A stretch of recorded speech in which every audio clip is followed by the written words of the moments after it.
All right, guys. I figured I would give my hot take on this Ghost Recon monetization post by Mr. Blink 8704 on Reddit. This dude got the game, the Ultimate Edition, so he got it earlier than anybody else. He's been playing it, taking a lot of screenshots, and talking all about monetization. This sent the media into an absolute tizzy with Yang Ye, Jim Sterling, and Jeremy from the Quartering for sure going nuts, saying that the game is ruined, it's dead on arrival, Ubisoft is a sham, etc., etc.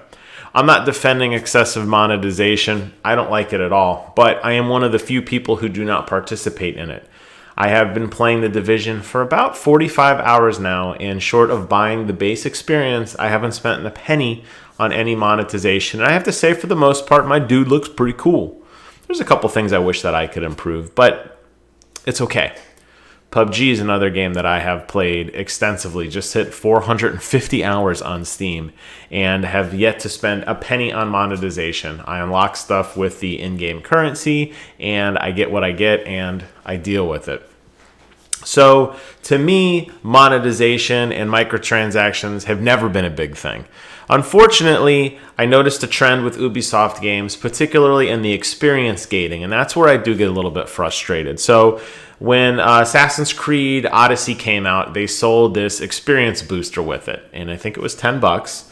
And if you bought it, you would get bonus experience for doing the same quests that everybody else, which will allow you, as a time saver, to beat the game a little bit faster.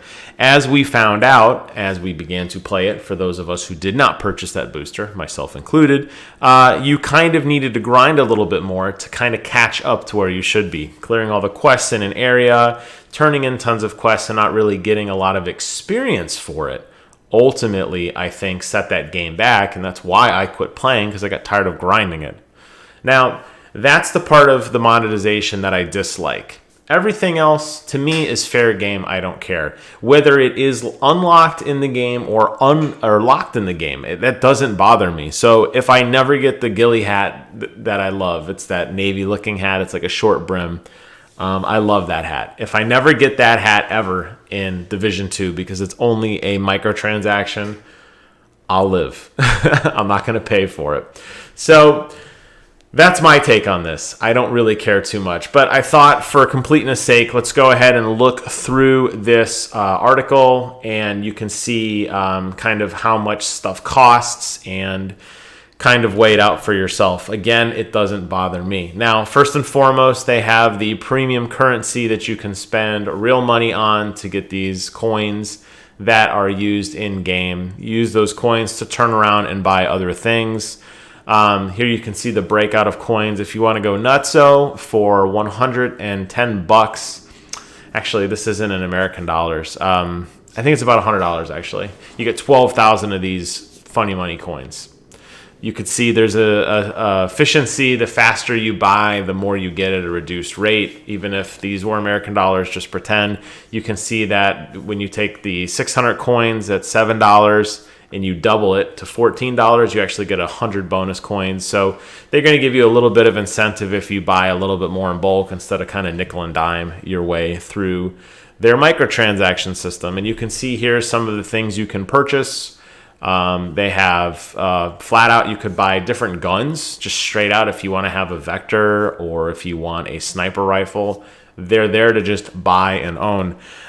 These will be available in game though. You will find these in chests just like you found them in Ghost Recon Wildlands. They will be out in the world. You just have to do a little bit of hunting and digging or quest completing for them. As far as I know, and I could be wrong, none of these are gated behind paywalls. All the guns you will be able to earn in-game.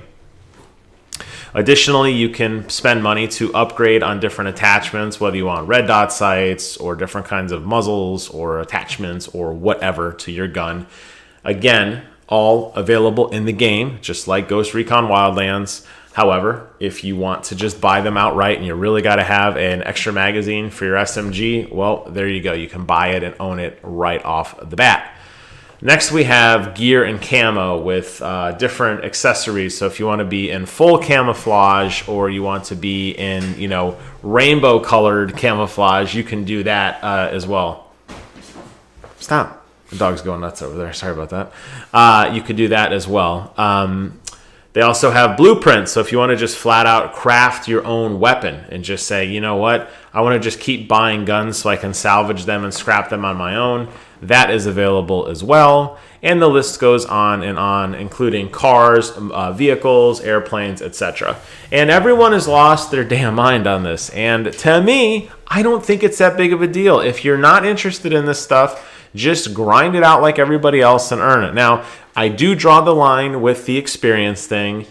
And if that turns out to be something that is picked up on, I will definitely be frustrated about that. But the game still has that tactical feel to it. So despite the fact that there are high caliber guns and lower caliber guns, and I don't mean bullet sizes, I mean legendary versus exotics, if you want to think of it that way, a headshot is still a headshot in this game. So it's a little bizarre that they decided to incorporate some of those RPG-like elements into the game.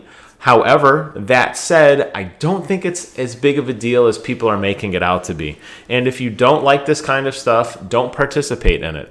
I guess you could take it a step further and don't purchase the game. You could speak with your wallet. Always speak with your wallet if you're not happy with it. For me, I've already got it pre-downloaded on my PlayStation 4. I cannot wait for Friday to come soon enough. I bought the standard boring edition. I additionally was going to buy the Ghost edition. The Wolves edition. I later canceled my pre-order because I really ran out of room for collector editions. Although I'm in love with that Cole Walker statue, I still want it.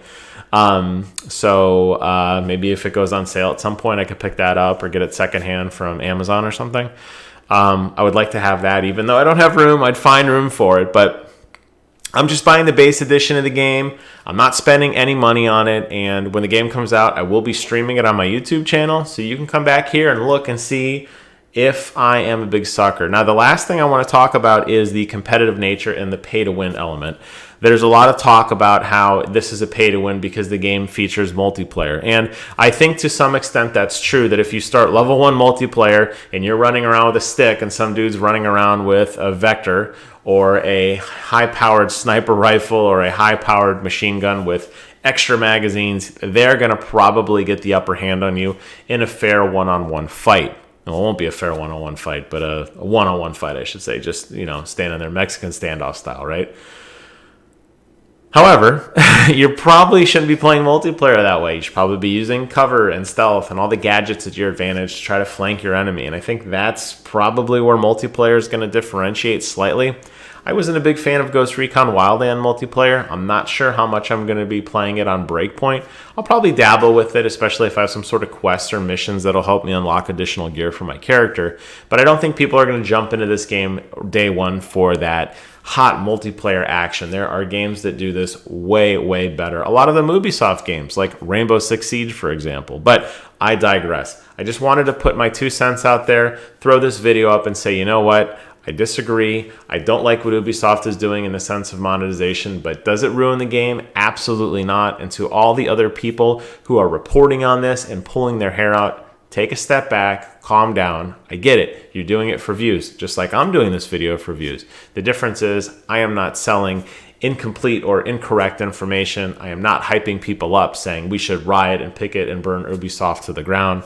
I'm excited for this game. I'm excited for the tactical shooter. I can't wait to play it. With that, I'd like to close out this video. I hope you guys found this video informative. Leave a thumbs up if you liked it. Leave a thumbs down if you didn't. Thanks so much. Take care of yourselves. And until next time, I will see you guys on the other side.